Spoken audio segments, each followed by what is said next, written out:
Yep, I see it. Yep. All right.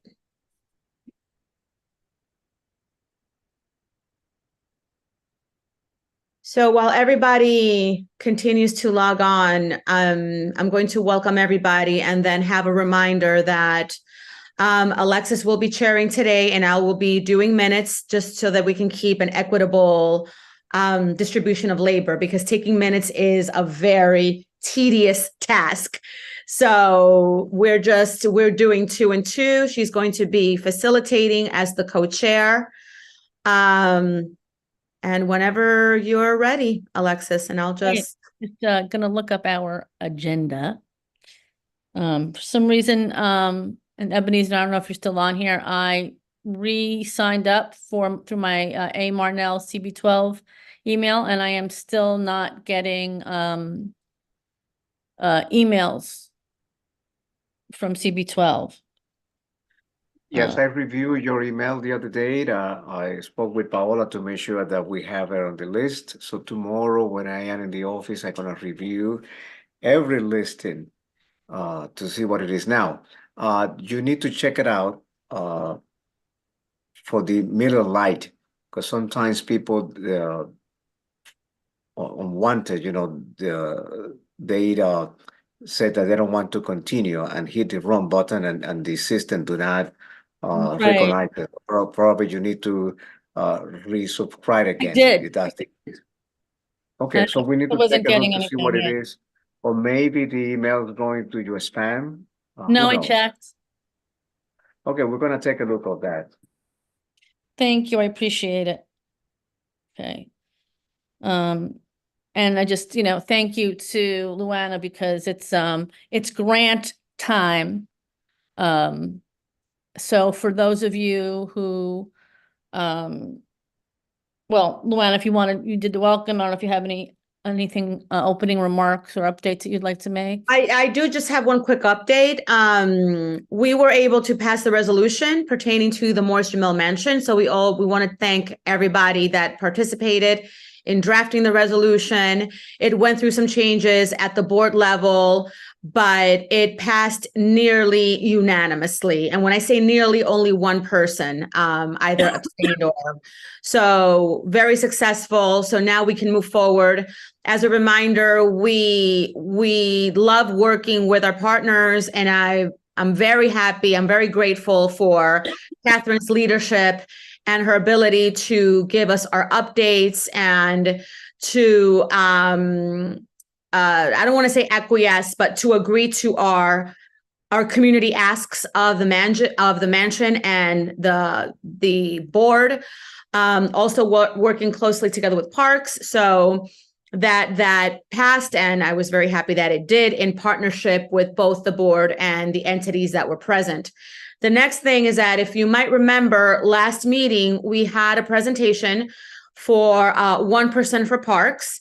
We're in the process of drafting a letter of continued support because that resolution was passed last year. So it would be redundant to pass yet another resolution. So instead, we're going to take our guidance from the organization itself and write a letter of support that gets presented, because there's no resolution. It's just a letter of continued support that will be drafted and presented at the executive committee level. Of course, to all the board, all the panel members, the committee members will get a draft beforehand, hopefully. So that's also in the works. And that's it for my report.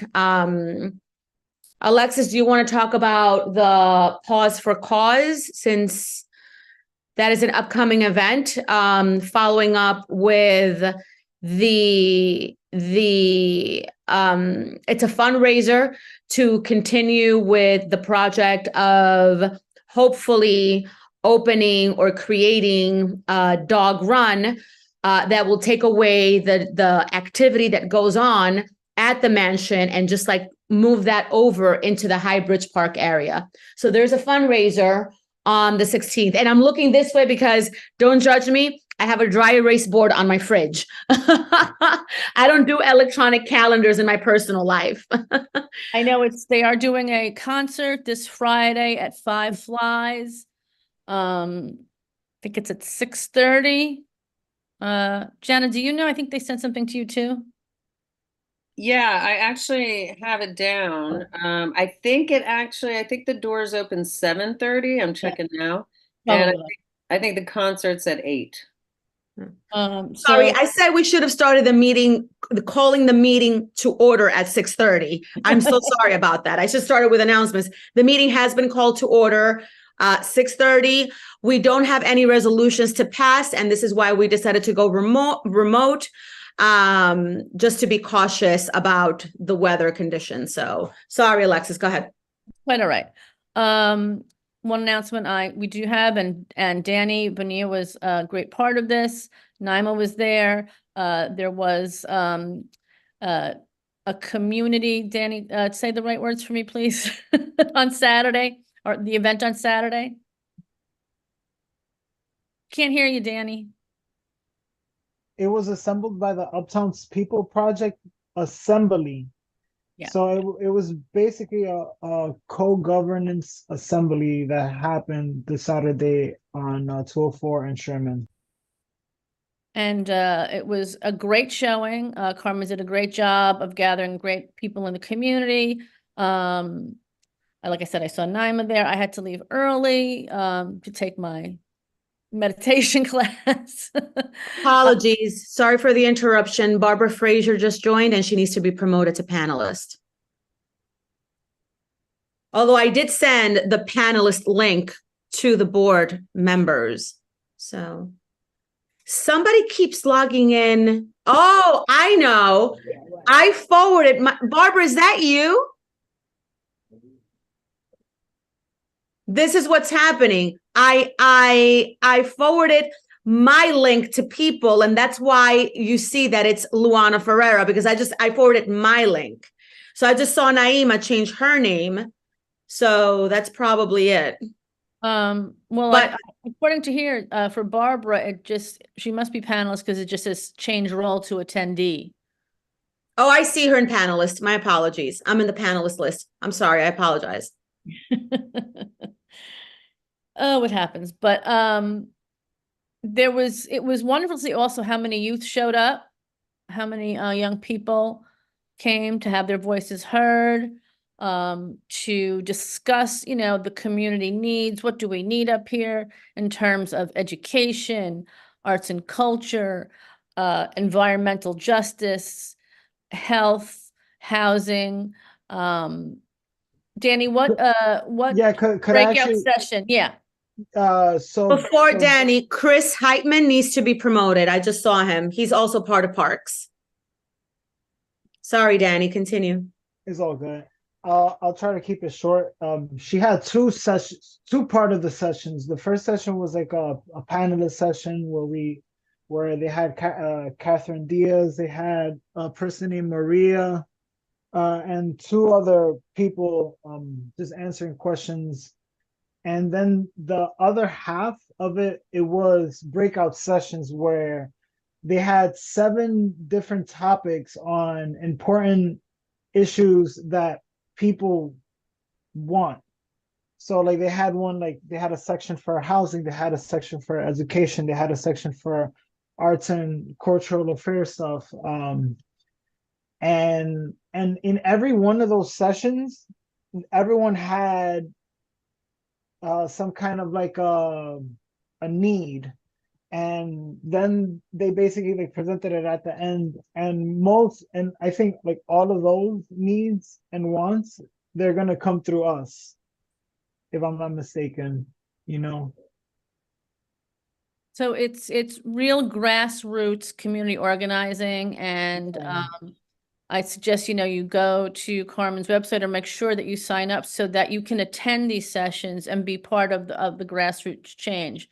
One other announcement I do want to make, if you have an organization that has signed, who may have gotten their notices from the Cultural Development Fund for the Department of Cultural Affairs, I will put my email in the chat, because there is a survey. I'll put my work email going around, because many, due to things that were occurring. Many nonprofit organizations, some of which had gotten money from the Department of Cultural Affairs for 38 years, got zero.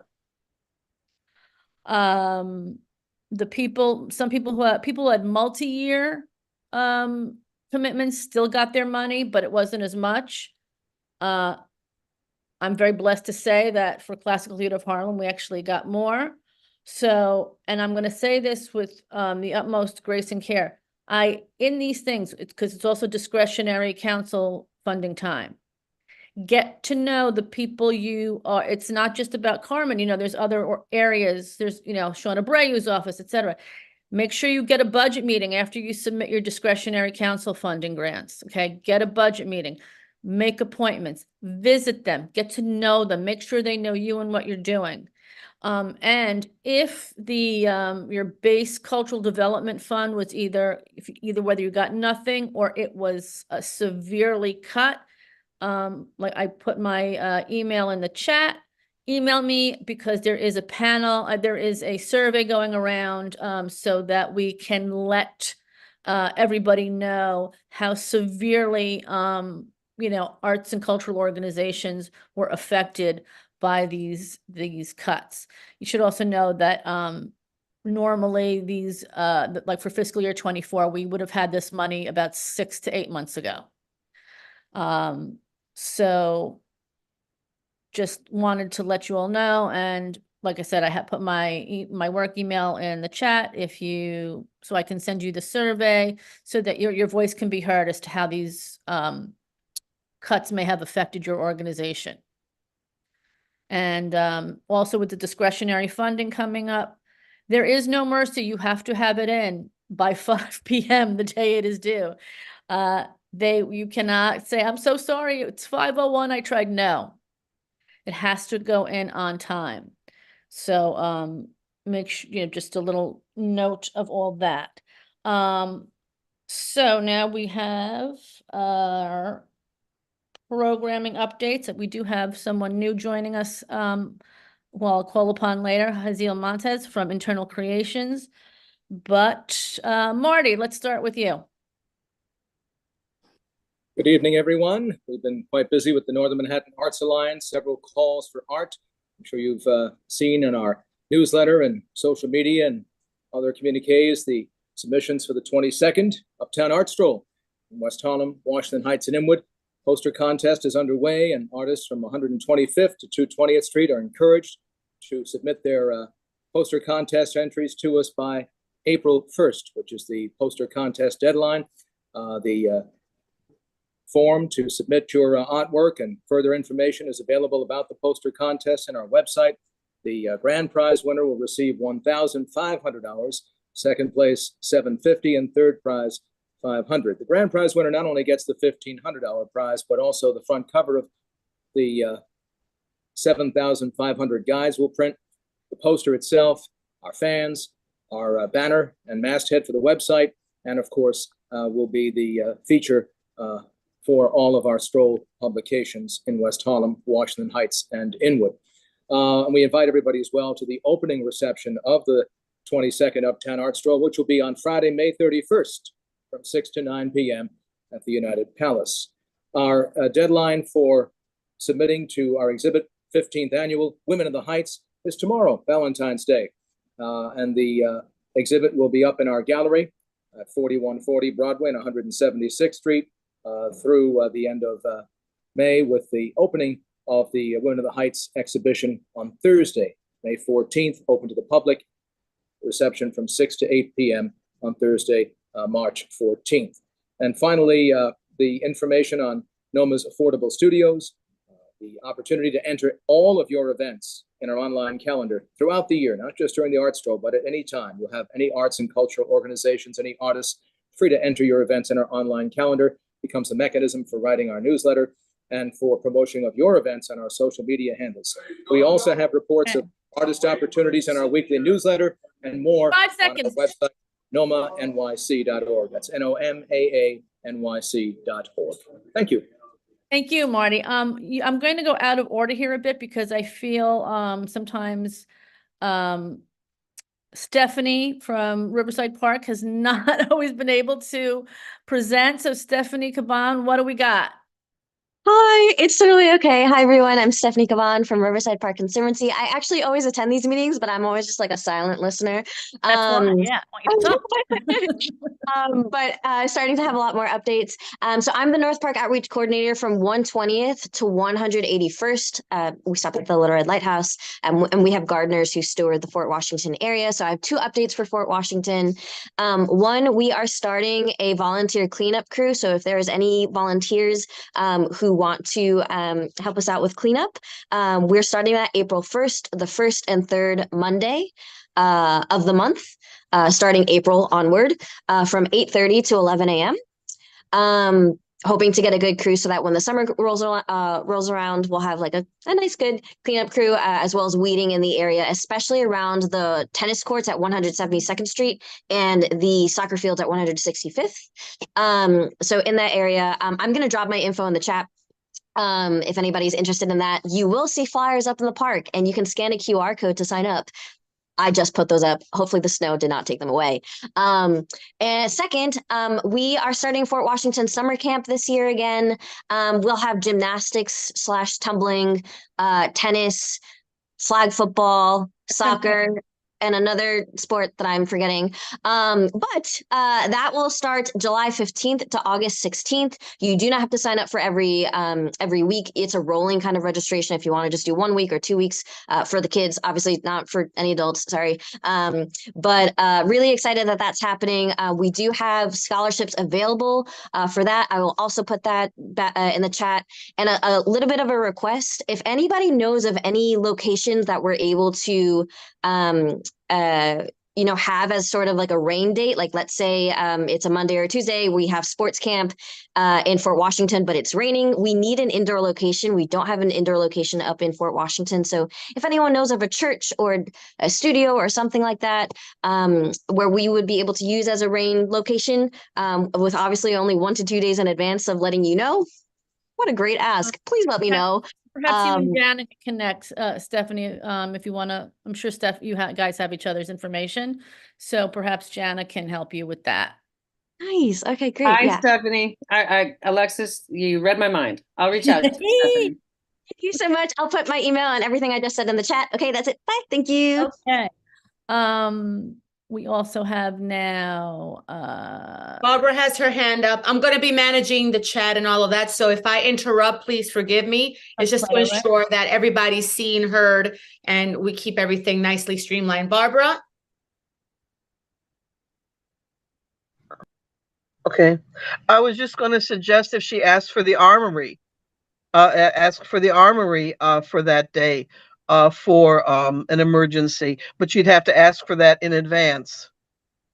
Because the armory is right there at 168th, which would be near where the parents are generally bringing the kids for the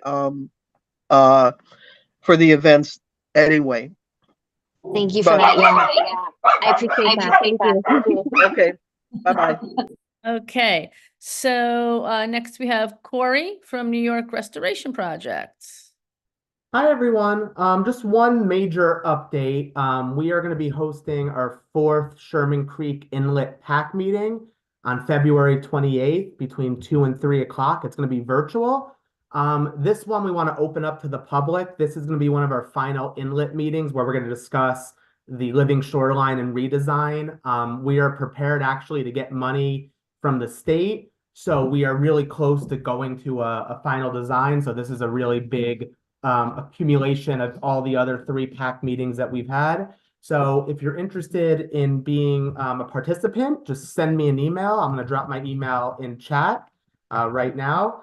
And if you can't make it, but you're still interested to know what happened at the PAC meeting, we do send out a recording of it literally the day after. So again, just shoot me an email if you're interested in maybe even just getting a recording of it. But this is going to be our 4th and final PAC meeting. We want to open it up to the public. So anyone interested in attending, please do send me an email.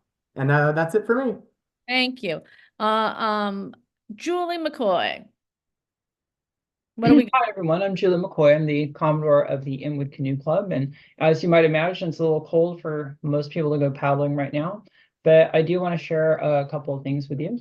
So one is that we do have another shoreline cleanup scheduled this Saturday. You would meet up at our boathouse, which is about 200 yards south on the bike path, just south of Dykeman from the restaurant, starting at 10:45. And we've enjoyed putting these shoreline cleanups up as, first of all, people really like cleaning up the garbage from the shoreline, but as a way to keep engaged with the community even when it's too cold to go paddle. I'd also like to share that we've updated the page on our website regarding membership to try and make it a little bit more transparent. We kind of cleaned up our membership process before, and so people who are interested in being members of the club, it's very clear and laid out on our website. We also this year have begun sending out an email newsletter to the public. We've basically just taken names as people have signed up to go on our public programs. You can opt out from the beginning. Hopefully you don't, because we like to include useful information. So if you're on that list, you should see that shortly. I don't have a sign up link for that, but the best way to do it is go to the page that I just posted in the chat and email inwoodcanoe@gmail.com. I'll put that in the chat as well. So we are planning our summer season. So we're looking forward to having a lot of folks come and paddle with us. Great. Thank you. Okay. Ms. Catherine Hughes from Morris Jamel Mansion. What do you got? Hi, Alexis. Hi, everybody. We have something this month for our virtual parlor chat.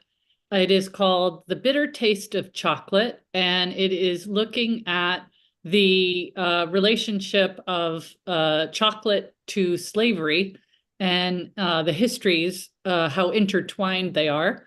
And that is on the third Wednesday of the month. That is the 21st of this month, from 7 to 8, and it is being led by a culinary historian, Lavada Nahan, and she is pretty amazing. So you can go to our website, morrisjamel.org, and sign up for that. It's all free. The other thing to let you know is that we have reached that point where the RFPs have gone out for the mansion restoration. And so we are now having some of the potential bidders go through the house and look at things. So that process, that hurdle we have reached it and gone over. So I'm sure everybody will be happy to hear that. And the digital newsletters are great. Oh, thank you. I've been getting them and they are, I think they're wonderful. It's what I just want to say thank you again, because, you know, like I've said it before and I'll say it again, we came in hard at you and you took it like a champ, but you made a plan of action and you kept your word. And, you know, we're all really grateful for that. So thank you. Thank you. I got to tell you, I had newfound respect. I'm like, this girl can take it, man. I love it. You took it like a champ. All right. Thank you very much. So that's all I have. Okay. So I have Melissa from Dykeman Farmhouse. Yes. Hi. Thank you. My name is Melissa Kievit. I'm the executive director of the Dykeman Farmhouse.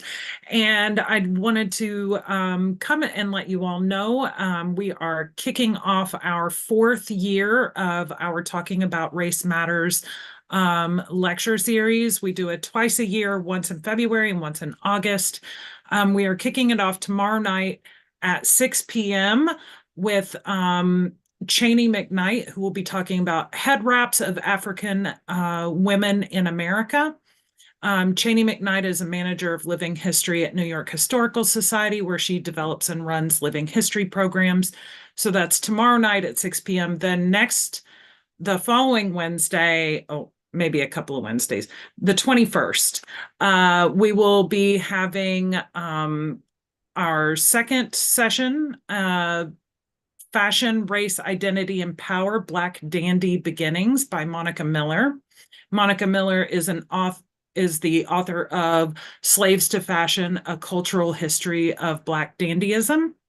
And then on February 28th, we will be presenting Redressing American Fashion, Black Designers in the 19th and 20th Centuries by Elizabeth Way.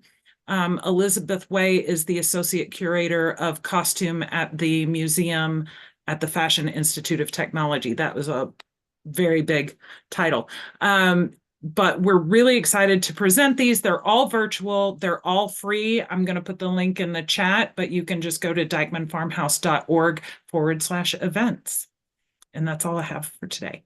And a very happy Black History Month with all of this fabulous, fabulous programming.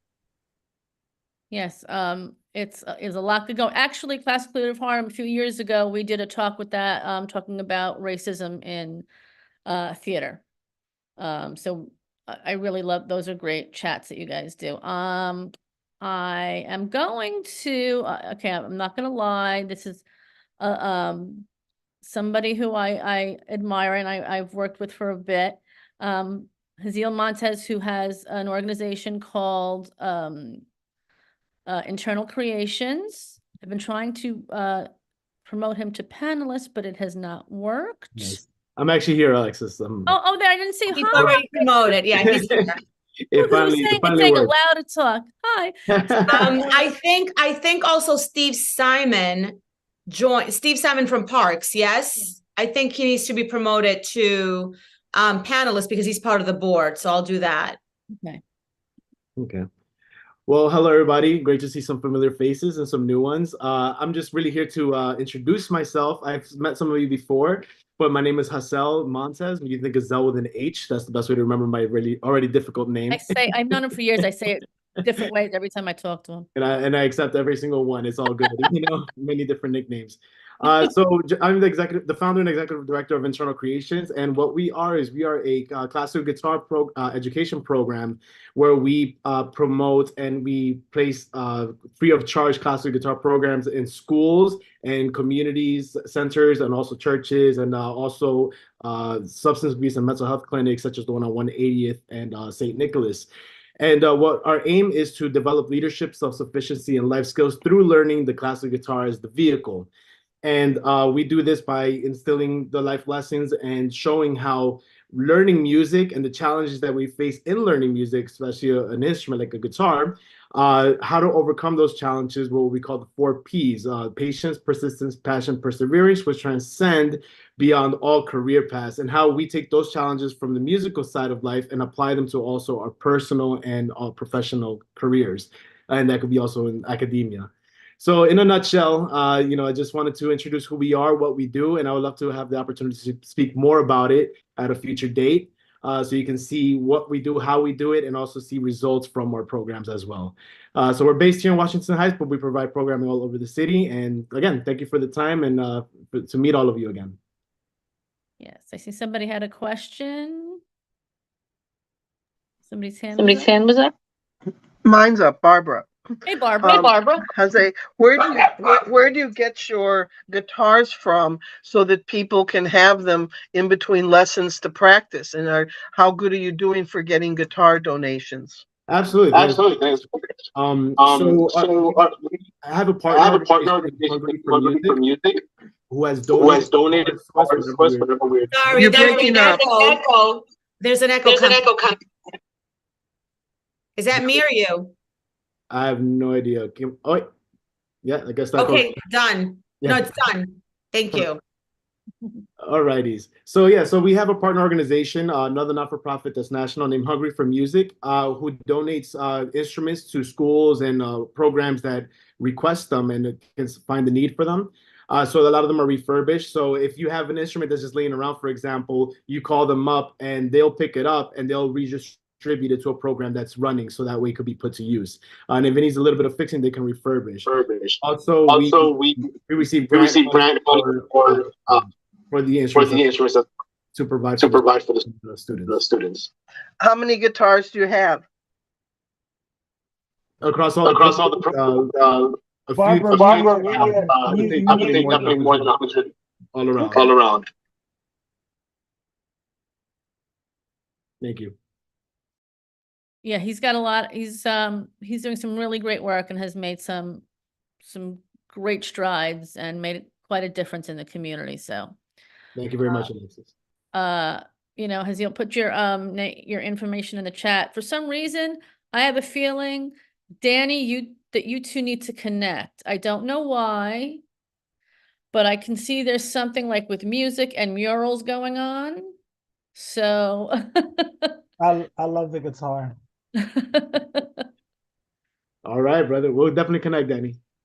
Okay, and now we are ready for Madame Jana. Hey, everybody. Happy snow day. Let's see, a couple of quick things before I dive into our programming. One, it was wonderful to hear and learn more about internal creations. Thank you. I'll look forward to your contact info and we'll follow up. Uh, Mother Cabrini film, just FYI, for our Arts and Culture and Parks Committee is coming out March 8th. Another great film that I think connects to Washington Heights and our legacy up here. Also, Center for Urban Future, I'm going to drop in the chat. Just held a forum about interesting ways to fund parks. And I just encourage all of our folks up here to, get involved as you already are and share your great ideas. Additionally, we had a wonderful snow day today in our parks. Our team worked really hard to make sure that it was safe and clear and shoveled. And we had a lot of kids come out today for our sledding. One of our sledding hills ended up in the New York Times in their snow coverage, Billings Lawn. So we're just really happy that everybody was able to be out there safe and enjoy the day. In terms of our programming, a key note for everybody is that this week is the Recreation Center open house through Saturday. So if you want to go into any of our recreation centers, obviously Highbridge and J Hood, we encourage you to go check them out and think about membership and share the great affordable membership, and in some cases free, that are available at our rec centers. So that's open house through Saturday. Also, Monday starts Kids Week with our urban park rangers. If you guys, by the way, want to get on our email promo list, Ollie, our program coordinator, and I create a great programming email that we send out every 2 weeks. So I'll put my email in the chat and we can put you on our list. So Kids Week runs through February 23rd with urban park ranger activities. Saturday, we've got a very exciting, I love the horses. We're bringing out our horse police officers to Highbridge Park. So our horses will be at CPF Playground on Saturday, February 24th from noon to 2. You'll learn about how our horse officers work in our parks, and you'll be able to pet and talk to the horses and to the human officers. Our public art tour of the sculptures that have been up at Fort Tryon Park will also be Saturday, the 24th, with artists from who represent the sculptures in our park. The Appearances exhibition, seven sculptors whose work is in Fort Tryon Park, and that'll be there through the spring. We also have an astronomy event on Saturday with the park rangers. And then March, we get into some of our Broadway beautification work at Fort Tryon Park. So I'll send this info to you. I think the other key note that I just want to make, but I can also hold this for our sort of parks official report, but I'll just give a Let's Green initiative. So I'll also put into the chat, Let's Green initiative is really an opportunity for all of our friends groups who do such great work around our parks to list themselves on our website. So I'll drop that into the chat and I can say a bit more about that, Alexis, when we go to our official report.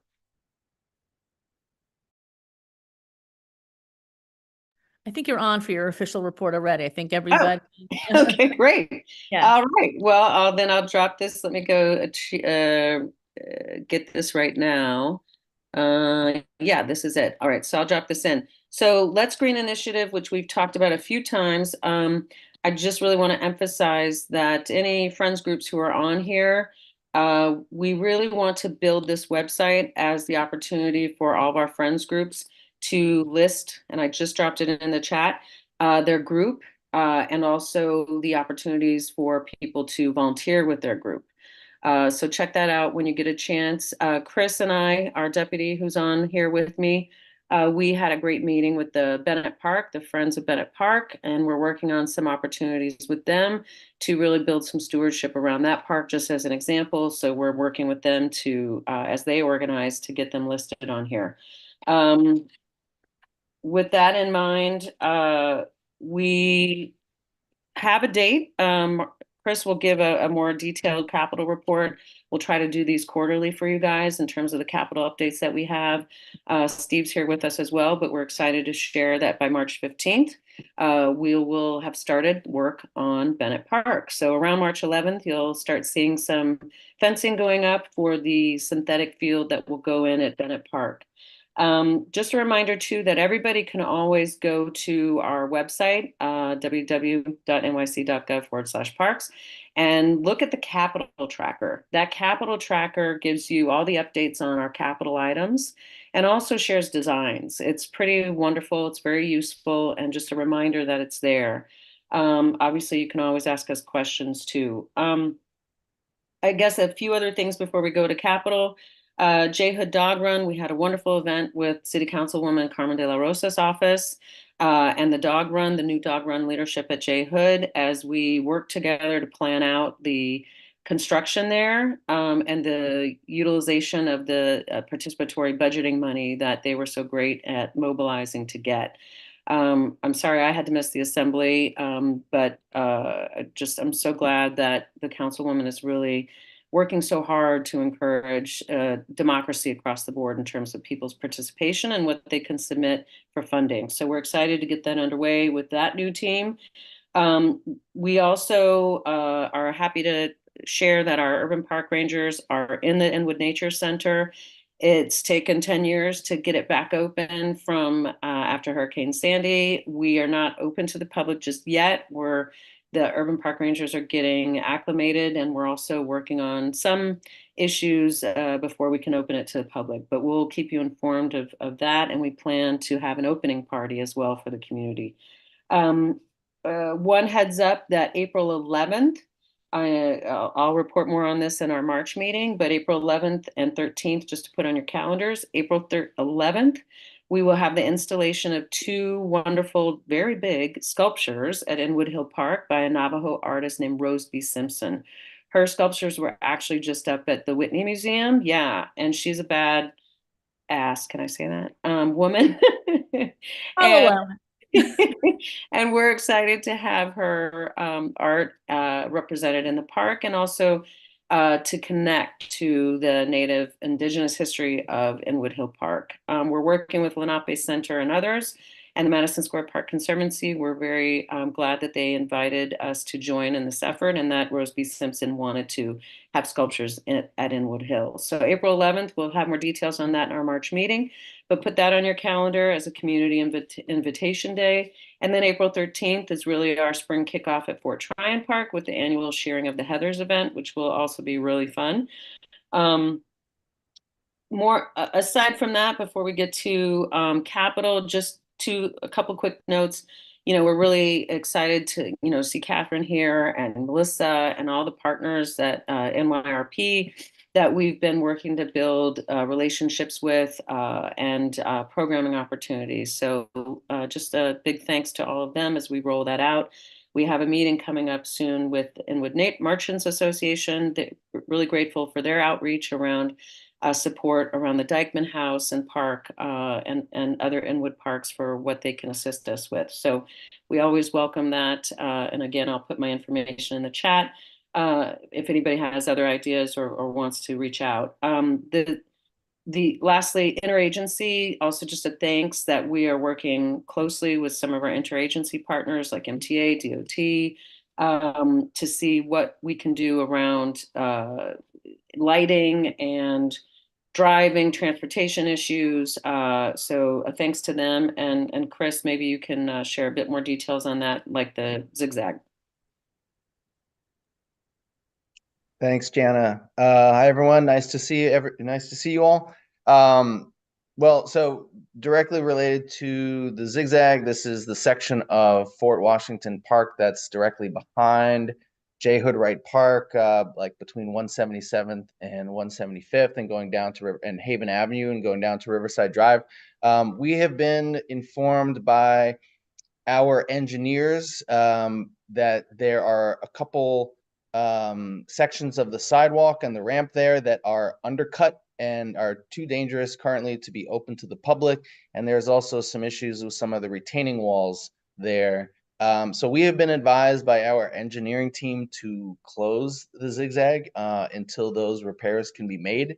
So we are working on that closure and posting signage with some detours, to 181st Street to get across the highway that way, or to, come down 181st and come down Riverside Drive and go through the tunnel the way folks typically get to the tennis courts now from the top of the zigzag.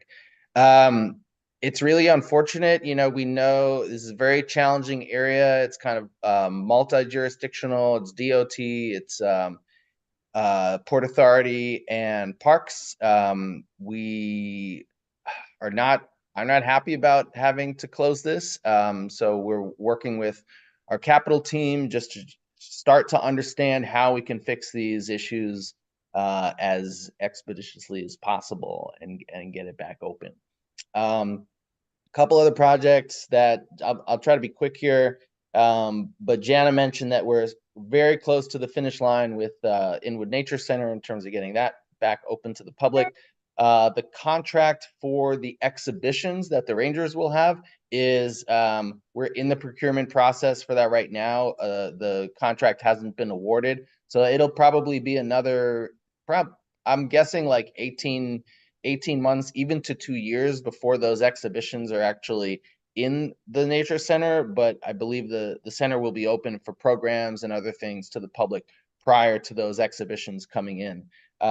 Also close to the finish line is the Adventure Playground restrooms. The work is done. We are essentially waiting on Department of Buildings certificate of occupancy. And once we have that certificate of occupancy, we will open those public, the fence will come down, we'll open those restrooms to the public, and that will be a fixed post site for us, meaning that we'll have park staff there typically all day, every day in the park house, maintaining those restrooms. Couple other projects. So Dyckman Rest, as you know, on Dyckman and Nagel, kind of at the northwest side of Highbridge Park. That project is underway. It's on target. It's about 20% done, and they anticipate that they'll be complete. That project will be complete by roughly by the end of 2024, maybe early 2025. Monsignor Kett, has been a lot of questions about the restroom construction there. We were supposed to get underway in September. There were a couple delays due to some mature trees that were being impacted by the construction, and then some soil sampling that had to, that the contractor had to go through. Those issues have been resolved. No trees had to come down. The soil is going to be handled safely, and sometime later this week, shovels should be in the ground for the contractor. So the fence has been up for a while. It's been delayed, but it's about to get going in earnest. Jana mentioned Bennett Park. That's going to be coming down, starting in the next month or so. A couple other things. Riverside Oval at West 155th and Riverside is going to be getting water service installed sometime, I believe sometime later this year. Steve may know more on the timing of that. Another exciting thing, McKenna Square, West 165th, between Audubon, kind of where Audubon and St. Nick intersect, and Amsterdam. That has just been targeted or announced that it's going to be getting Community Parks Initiative funding for a reboot. So that's going to be happening in 2025. There'll be a whole series of public input sessions on kind of the redesign and all of that. And so that's very exciting that funds have been allocated to reboot that park. Lastly, for now at least, is this is not a parks project. It's a partner agency project. The Triborough Bridge and Tunnel Authority, the MTA essentially, is about to get a permit to expand the pathway, the bike and pedestrian pathway on the Henry Hudson Bridge. So this is from Inwood Hill Park, stretching across to the Bronx. If any of you have been over there and tried to go across, it's a very narrow pathway. They're expanding that, cantilevering it out over the water to be like essentially an 8-foot standard greenway. They're building a ramp first.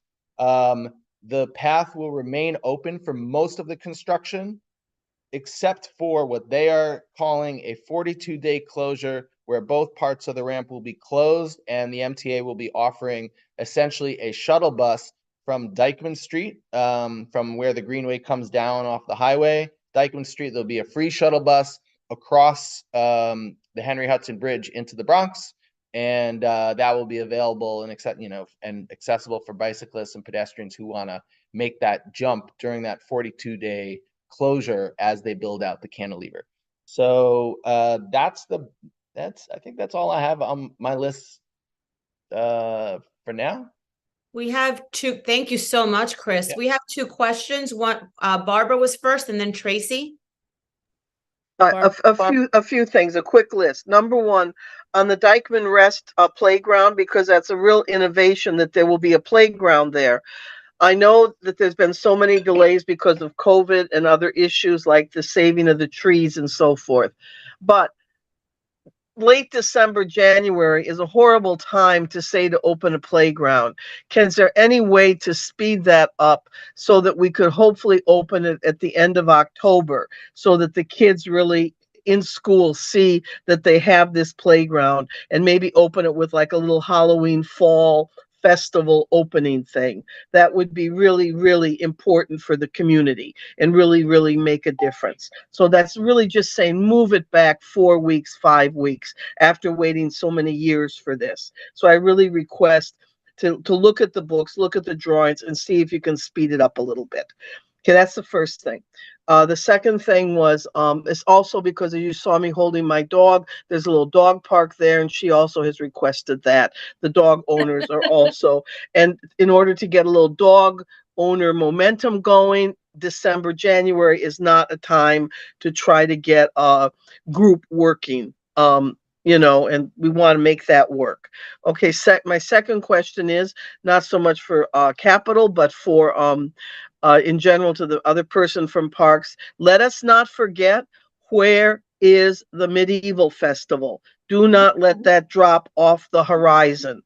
Let us know that. So I want that in the minutes. Where is the Medieval Festival? And my next comment was on the wonderful to redo McCarran, the triangle, the McCarran thing by the hospital. I would suggest any discussion of that should reimagine it, of putting a fence there around it and making it into some kind of community garden park, because there's been a tremendous drug and homeless problem there, which the community has constantly raised alarm about.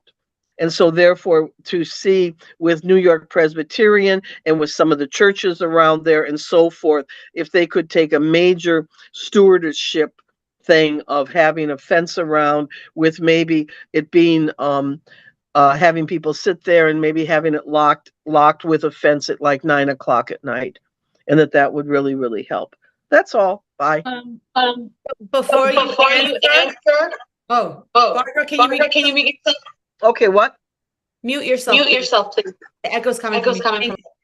Barbara, before anybody responds, I just want to be mindful that we have Tracy, who's going to ask a question next, then Julie McCoy, and then I have a question from the attendees online. Okay, I just, before we go to Tracy, Barbara, I love that idea. If, Chris, is it possible to do something like at the Harvard Festival? Is that something that can be done? That Barbara was asking about, to do something, right? You said about a harvest festival, Barbara? So, in terms of the timing for that construction process, their permit extends considerably into 2025. They're on target and are hopeful that they would complete it by the end of this year. But, the contractor right now is on target. They're doing great. There's not really much that Parks can do to speed things along. But I will say that this particular contract, they have all their ducks in a row. They dot their I's, they cross their T's, they get their permits. They're dealing with supply chain issues. Everything is like, going along very well. So the soonest we can open the park, we certainly will. That's our goal as well. Thank you. And I hear the concern. I mean, if we could open it earlier, we certainly will try to do that. Thank you. Okay, Tracy? Alexis, I was just going to answer Miss Barbara. I apologize. Go ahead. Okay. Hi, Barbara. I'm Gianna. So in terms of your dog, who was adorable, just to note that we also met with Dykeman Houses about the dog run, and we will be looking for more leaders for that dog run. So happy to talk with you about that. Two, in terms of the Medieval Festival, just to note that Whittick is the leader of that festival. And so Parks has been a partner, but Whittick is the leader. And Whittick is reconceiving. I'm working with Whittick on that reimagined Medieval Festival. It's a very big endeavor, but we definitely are bringing it back. No word yet if we can manage that for this October, but it is definitely coming back, hopefully with multi-partners who can spread the work and also get more funding for it, because funding is the big issue. Thank you. Okay. Tracy? I might have forgot my question a little bit, but I'm going to talk for a second, see if it comes back as my brain starts working. But it is about the magical McKenna Triangle at 165th Street. And you mentioned that we got some ducats for it. That would be an urban colloquialism for money. And my question is, you're stating that there's opportunity for people to put in input, so forth and so on. When, how, what kind of input? Just a little bit more information on that, because this is sexy and exciting. It really is. Steve, we just put out the press release. Hi, Tracy, I'm Gianna. We just put out the press release not too long ago. I dropped into the chat just an overview of the Community Parks Initiative. Steve, do you have any timeline information yet on when community input might begin? Steve is not a panelist. He declined my invite, but Steve, do you want to answer that?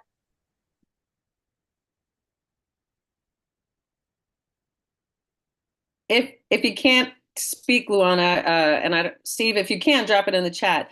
But what we'll do, Chair and Tracy, is I'll get that information from Steve in terms of what timeline it looks like the community input might begin, and we'll get that to you. Thank you.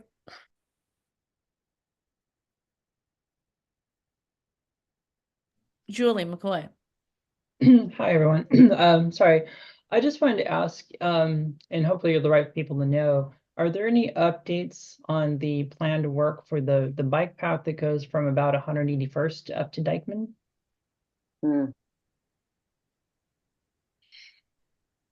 No. It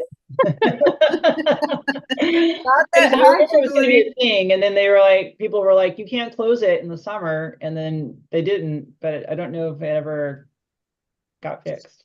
So the parks engineering team, in partnership with DEP and DOT, did a whole investigation of the sinkholes, that, the existing ones and ones that are emerging on the upper bike path. Right now, they're not recommending any kind of closure, but are monitoring essentially all of the sinkholes. It's a big challenge, and it's going to be a big capital project. So we're trying to stay as on top of it as we can. However, the fact that it's state highway, city DOT, DEP, and parks, and we're dealing with essentially it's the top of a retaining wall that dates to the 19th century. So did they not have all that lined up previously? You mean in terms of funding? I don't even fully understand the scope of the scope and scale of the challenges. They've done a whole bunch of testing. There's not like a report or anything like that they've shared even with us, let alone that we could share with the public. But so essentially, it's an ongoing investigation. It's our goal to not close the Greenway at all, if at all possible. So stay tuned, and I will try to find out more between now and our March meeting. So I have a little something more to report. Before we get to you, Tracy, there is somebody who asked a question in the Q&A. Yeah, I got it, Alexis. I'm monitoring that. If you know, that way you don't have to look twice. Steve Simon, he wants to talk. Unless you. Oh, no, there's another person in the Q&A about asking a question about Yeah, the Q&A, but Chris already answered it, but I'll read it.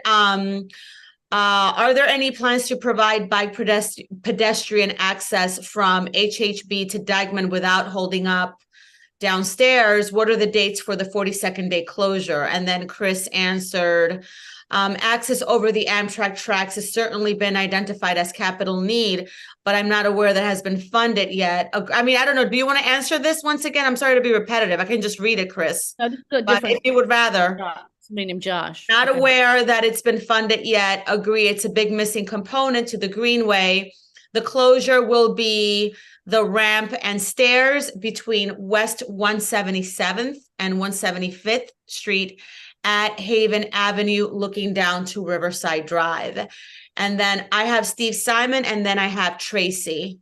There's also somebody on the Q&A, Josh McGee. He just says, oh, yeah. Yeah, he asked a while ago. So I'm sorry, Josh, I didn't see that earlier. He just wants to know about the Dykeman Marina closure's impact on the Sail Academy program for neighborhood youth. Does anybody have an answer to that? Yeah. Well, one thing we'll share is that marina work. That marina is overseen by our partner, Nate Grove, but our partners within that marina, like Julie, hi, Julie, you know, have been notified of this work. It's actually quite exciting. It's really going to improve the whole area. So Nate Grove from our marina unit, he is working with our partners related to any of the impact on them. So they are being informed regularly of that timeline and what will happen. All right. Thank you. I'm going to Steve Simon. All right, Steve, you're on.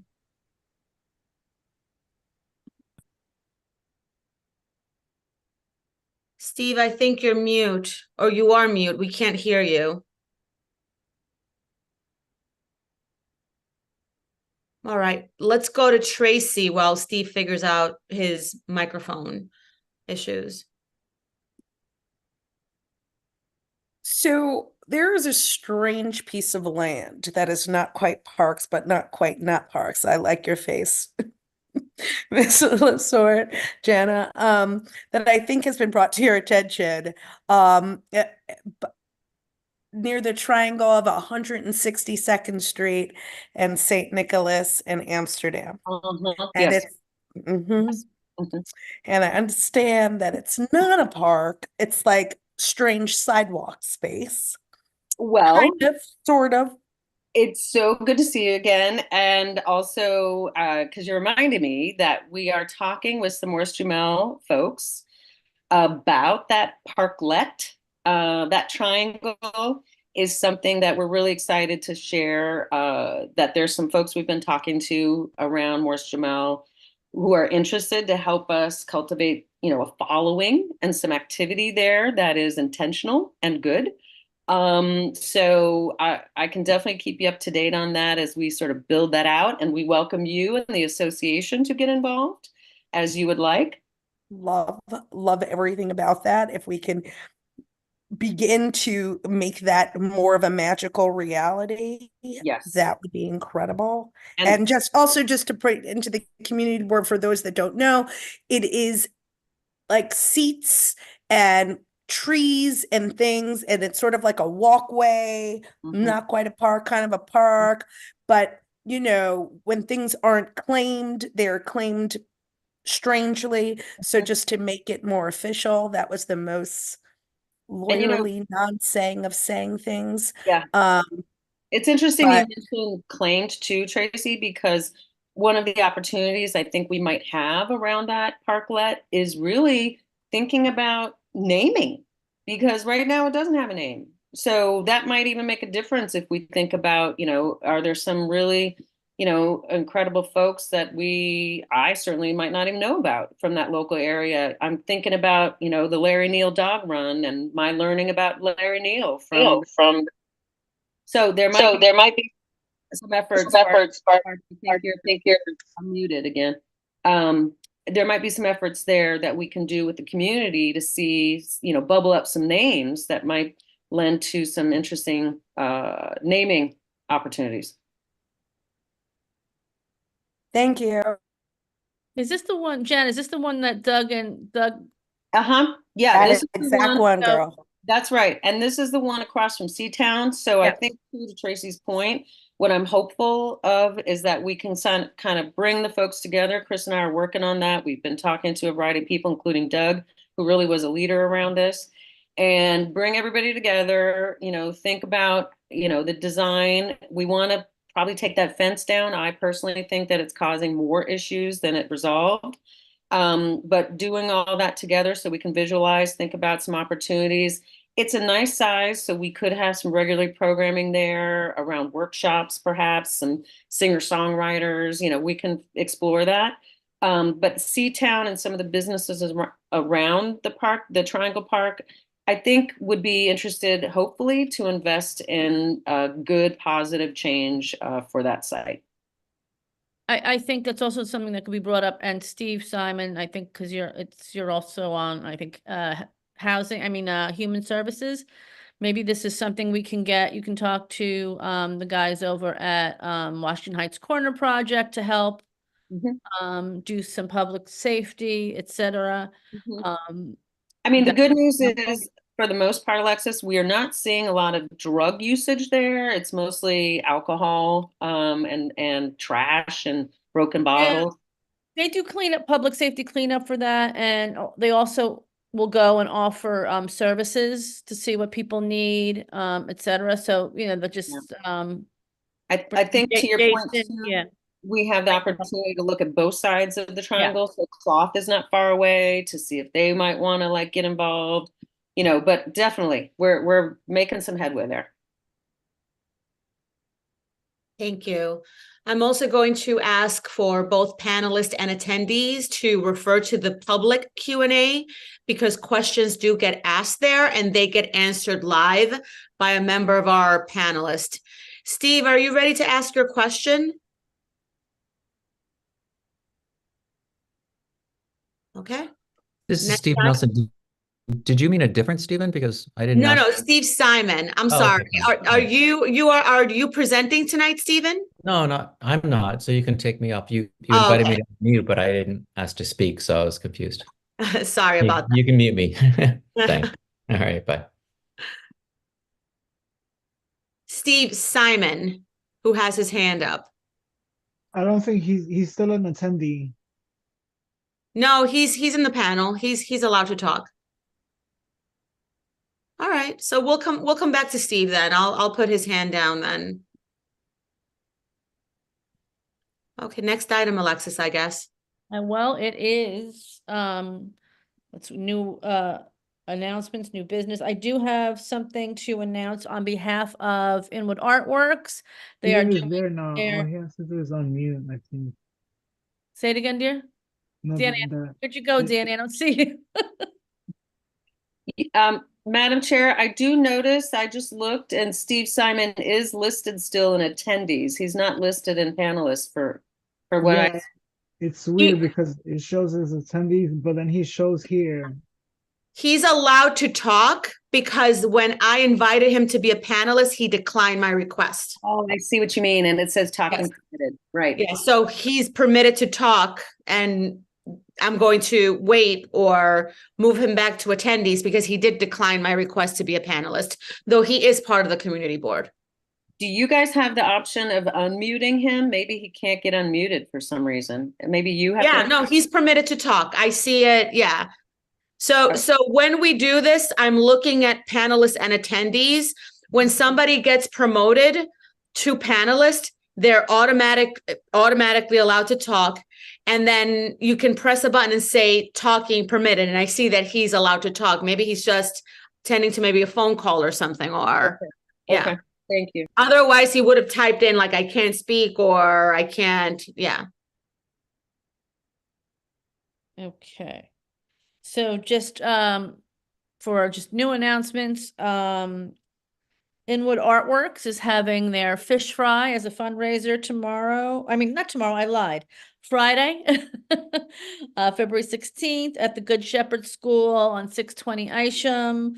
$10 for children, $20 for adults. You can also place an order for a takeout box. And Mike Fiddleston from United Palace, he just said to me, he asked me to say, look for a big announcement tomorrow.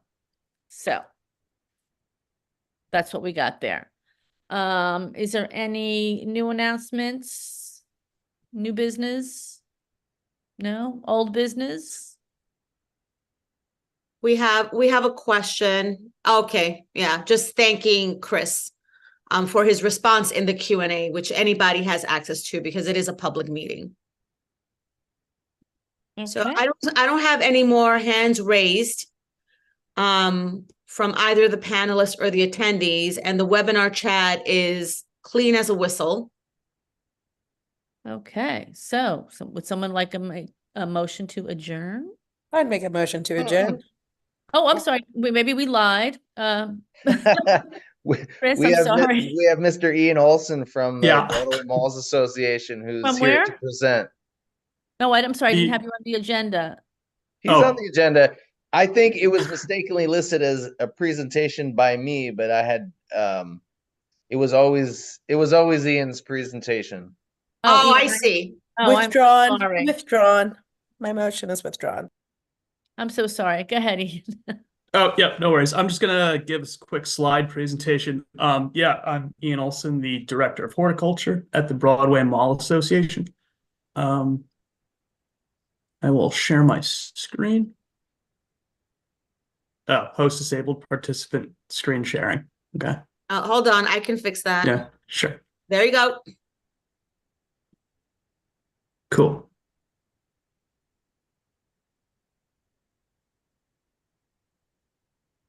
Let me get rid of this. Go.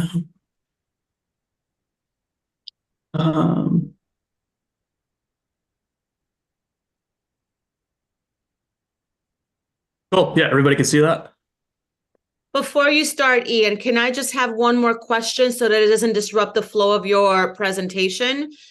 Because this pertains to parks. Any updates about Amelia Gorman reconstruction? Also, could anyone drop the contact information for the Sherman Creek meeting again? Thank you. Madam So, Chair, yeah, I can. Amelia Gorman. Yes, Matt, I can answer real quickly on Amelia Gorman. So we're planning our second community action day now. We'll have that in mid-ish, late March. So on the March meeting, we can give you that actual date. We're working with partners for people who will help us clean it up, including On Point and 3 groups that Miss Dew brought to us, who's a volunteer on the other side of Amelia Gorman Park. So we're working on those details now. Also, Steve Simon, who is not able to talk yet, we will have information for you because we're working to get just a current 2024 assessment on that retaining wall, as we do have $250,000 set aside, but we have to make sure, because that was about 5 years ago, that we don't need a little more money based on inflation and supply chain. So we can give you that update. The good news is, again, we have that 250 set aside. We're working with Carmen's office as well, our councilwoman, for support there. But once we have that lower retaining wall money reassessed for 2024 value, then we can move forward with a small contractor and fix that lower retaining wall. Once we fix that lower retaining wall, which we don't expect to take longer than 3 to 6 months, we'll be able to open the middle of the park. However, we've already worked with On Point to plan for them to come in, working with our team to do a needle cleanup with our bloodborne pathogen certified staff and their bloodborne certified staff so that we can clean up the drug needles that are in there prior to this second community action day that we're planning with young people and our partners.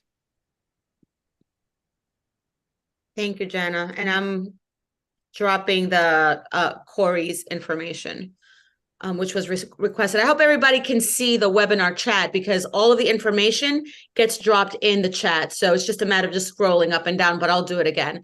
Ian, with no further ado, sorry about that. Oh, no worries. All right. Well, thank you for having me, first of all.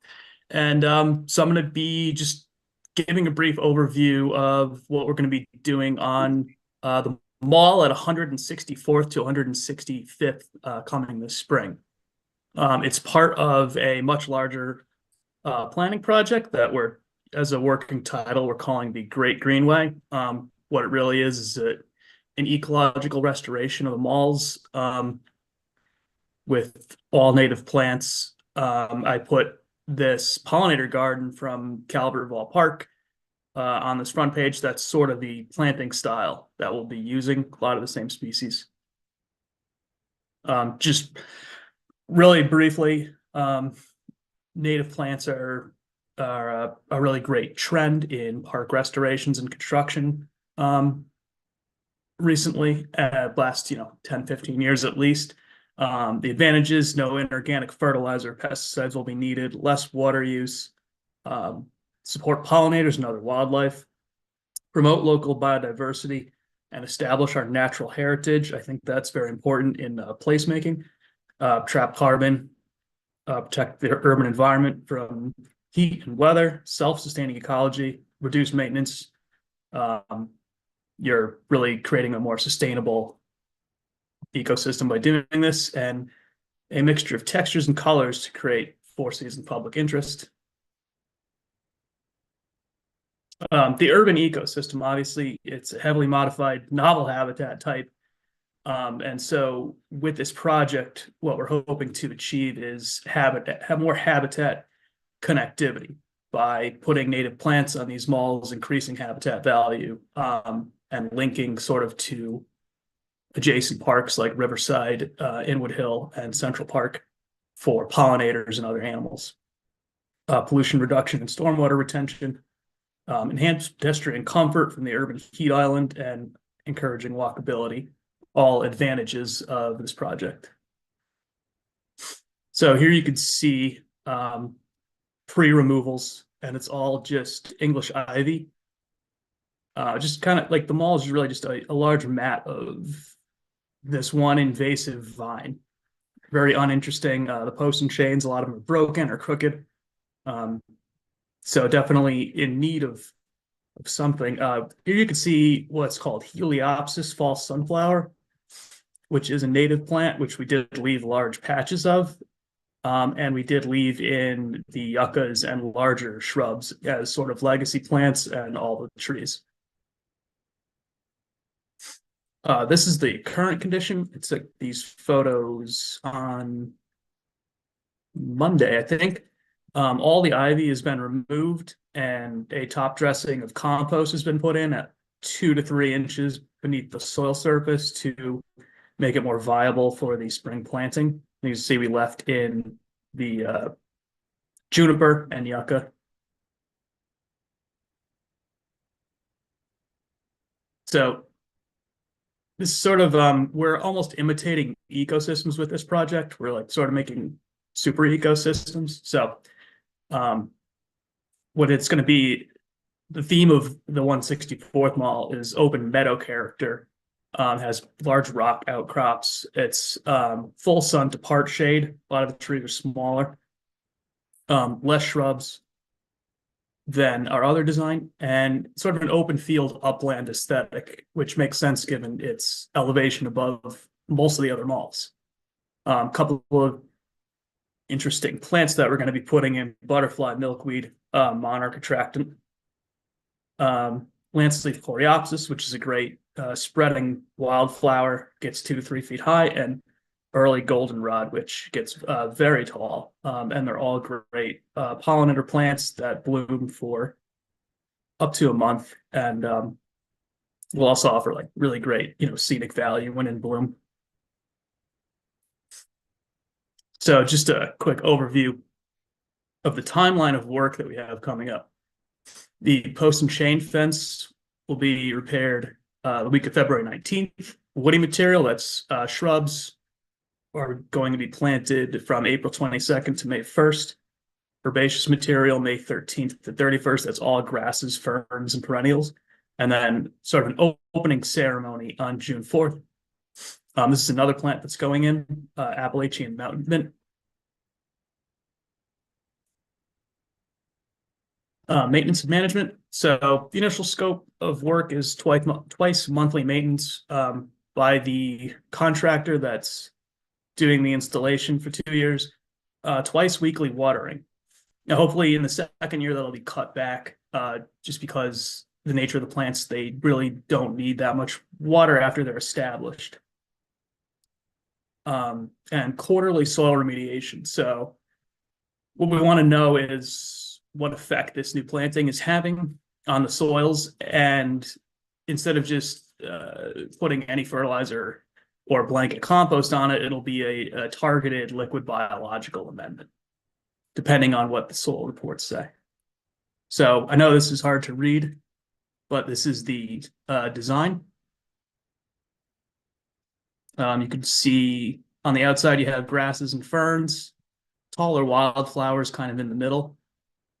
And then a pathway going down that's going to be used as a maintenance pathway, but could also be used to walk through the garden itself. This is the plant list. Then this is just a closer version of the south side of the mall. And the north side of the mall, every circle represents one plant. I think there's over 5,000 going in, independent plants, different sizes, 1 gallons and plugs. But I think it's a great linear design, kind of has a natural flow to it.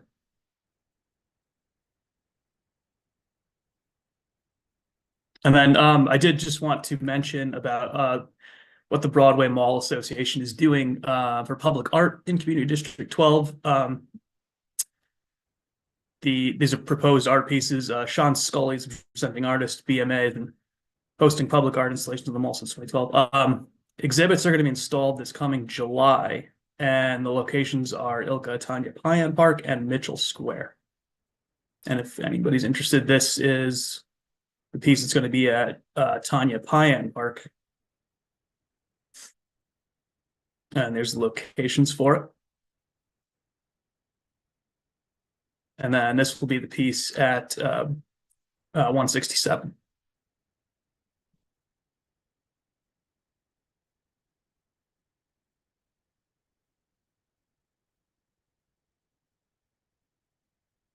And there's the locations for that piece. Ian, did you send me this PowerPoint? I did not. Let me let me just drop off my email that way, just to, for the minutes, for minutes sake. Oh yeah, absolutely. Mhm.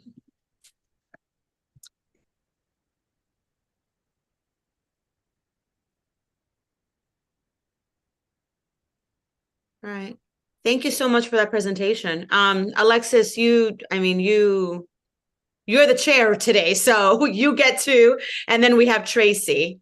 Yeah, I just didn't want to be presumptuous. Ian, I have to ask, so does Broadway Mall Association, do you send out RFPs to these artists, and are they from the Washington Heights community? Yeah. So I actually, being the director of horticulture, I do not know much about the public art. I can get answers for you.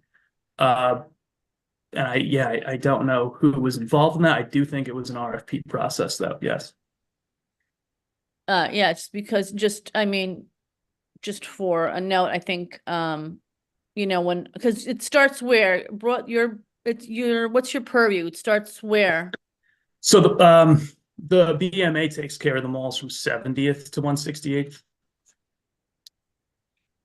Yeah, so if you could find out and let us know if you on your next presentation for anything that comes up for art installations, if we could have if there are RFPs that could be submitted to the local artists up here.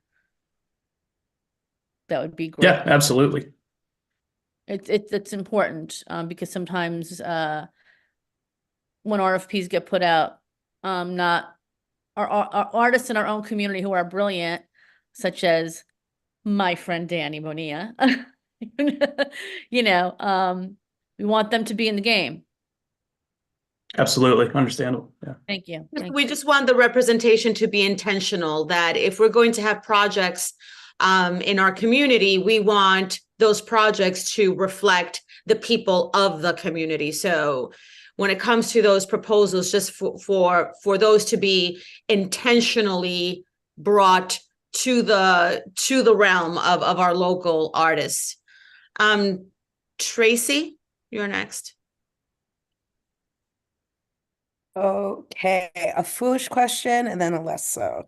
So my foolish question is, the word mall, is that just like a term of art for in between the streets? Or how does everyone know this word but me? I thought malls were in Jersey. What's going Yeah. We do get phone calls on our office phone for people looking to repair our shopping mall. Yeah. But yeah, I think it's commonly used for sort of a traffic median. I know it's on major streets as just like a raised planted median. Yeah. Wonderful. Thank you for answering my Mhm. foolish kid question.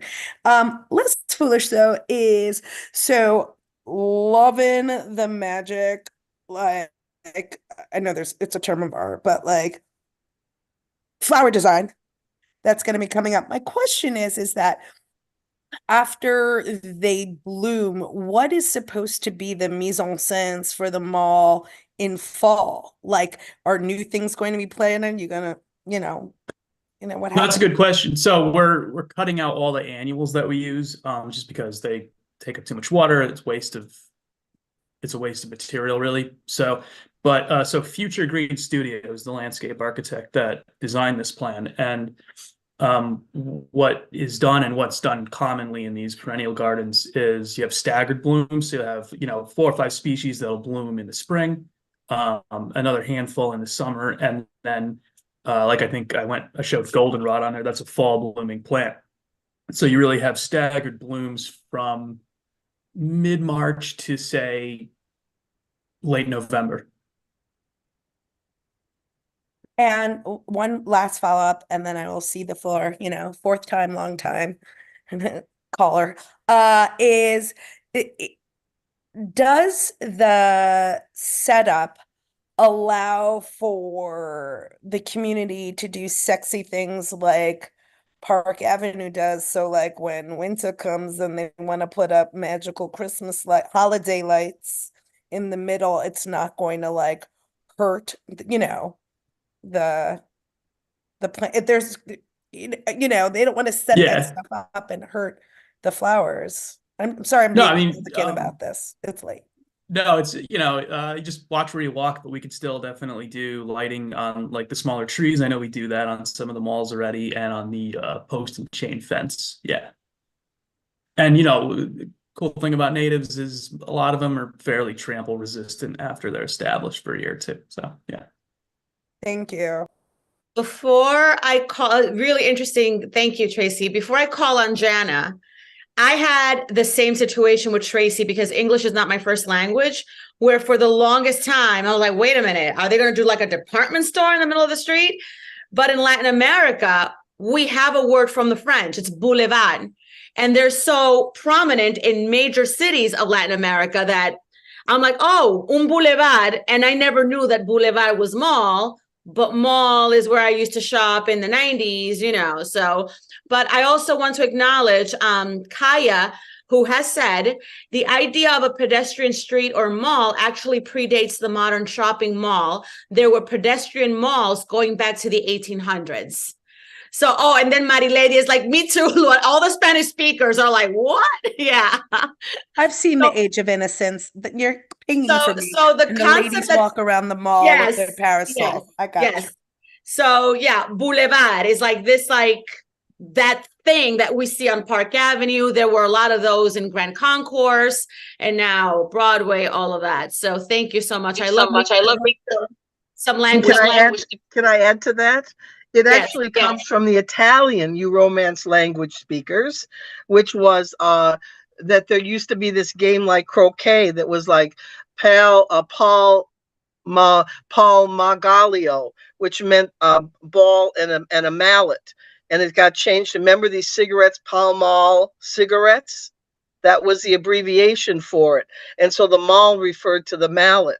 And then when people got tired of that game in the 17th century, of these alleys where they played this sort of croquet bowling game outside, they then turned them into landscaped alleys with flowers and so forth.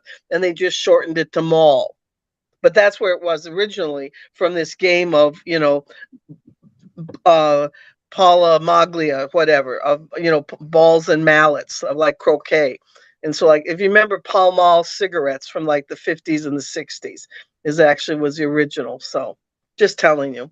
So your idea of boulevard is pretty close to it, because the idea of a alley, or so to speak, that eventually got landscaped over with flowers because they got tired of the game. That's where it's from. Barbara, sorry, mute Barbara. There's an echo. Steve Simon has answered that there is a chance that the Dyckman restoration will be completed by the end of October. Steve, can you speak to that before Jana speaks? Or Jana, do you want to speak instead? Yes, thank you, Luana. He can't unmute for some reason, so I'll read his previous note that the McKenna Square project is funded for fiscal year 25. So the design process, therefore, won't begin until this fall at the earliest. Once the design process gets underway, then that triggers the community input session. So we'll keep you up to date on when we can begin the community input. He also said that the Amtrak Bridge project is funded. It's being handled by DOT.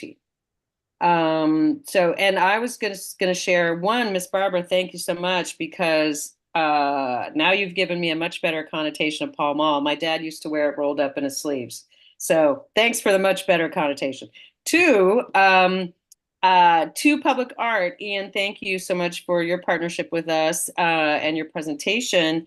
Alexis, Tracy, Luana, everyone, I wanted to, two things there. One, NOMA, hi Martin, we're working with NOMA to maybe do a webinar around artists and how they can participate in our parks. We'd love to do that for CB12 too, if you guys want to think about that. Because a lot of our local artists, and we've got, so many creative people like Danny up here in Washington Heights and Inwood, they don't know how they can put proposals forward for our public art projects. So I think, Ian, because Broadway Malls really runs a long section of different communities, and they have a great history of presenting beautiful art, they get proposals all the time from people from everywhere. But what we can do is really kind of create some information pathways for our local community artists through CB12, through NOMA, and through some other forums like, Uptown Collective and others. Led and I talked about that, to Danny Bonilla, to really help people up here understand how they can put their proposals forward for our parks or for any park, by the way.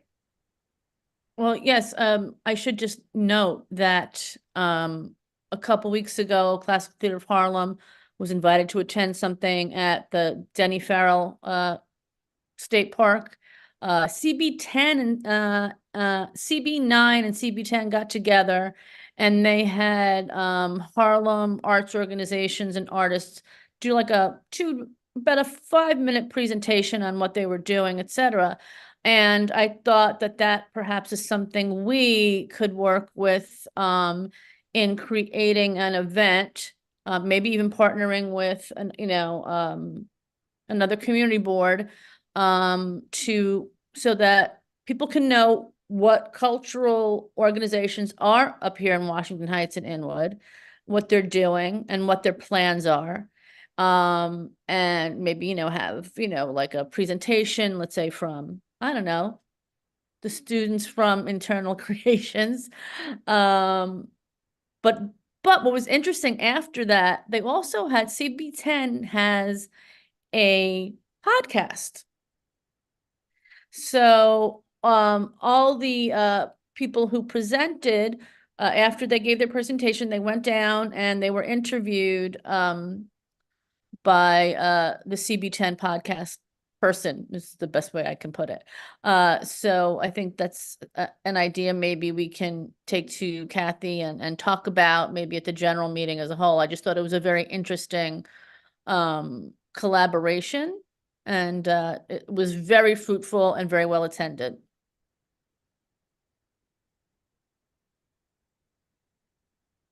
Okay. A podcast is a lot of work. I'm going to say that. I used to have a podcast, and it's a lot of work. So let's see. I think we have one more comment. Oh, just a comment, a little heart. Collaboration is key. Heart. Thank you so much, Jazil.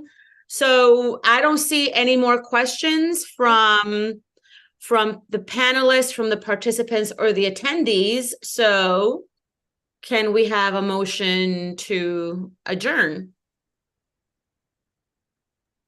Motion to adjourn. I second it. Okay. Okay, so at Barbara. I second it. I know. So with that said, the meeting is adjourned 1 hour and a half at 8:03. And Alexis, do you have anything else to say? Other than thank you so much to everybody for showing up, for bringing so much excitement. We had more than about 25 participants come in and listen to our collaboration, our programming, the ideas, and everything is so exciting. And thank you so much. What about you, Alexis? Well, yeah, sure. I second that in every way. As I agree, and as an adjournment. Thank you so much, everybody. Have a good evening. Thank you. Good night. Everybody. Stay warm. Thanks, everybody.